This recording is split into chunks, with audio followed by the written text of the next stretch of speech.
Plastic products have played significant roles in protecting people during the COVID-19 pandemic. However, discarded face masks and other personal protective gears have surged.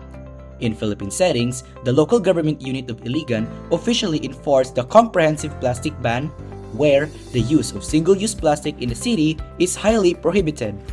Residents resort to burning or burying, but sadly, most of the wastes are piling up in the landfill made its way into bodies of water.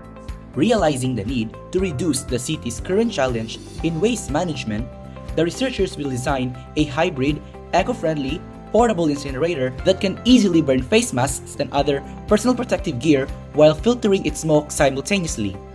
And we're thrilled to introduce to you PYRE-RANGER, a hybrid, eco-friendly, power-sufficient, portable incinerator for personal protective gears and plastics. I am Isha. I'm Hannah. And I'm Tristan from Grade 12 Diamond of Iligan City National High School.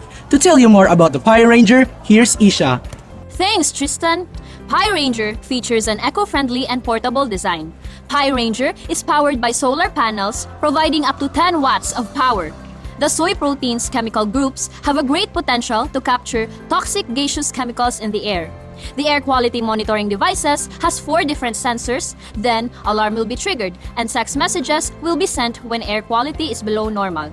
Now, what PYRE-RANGER sets apart from existing ones? To answer this question, here's Hannah.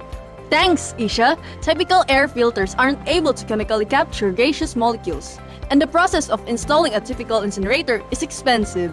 It requires expensive infrastructure, construction costs, and requires more electrical power.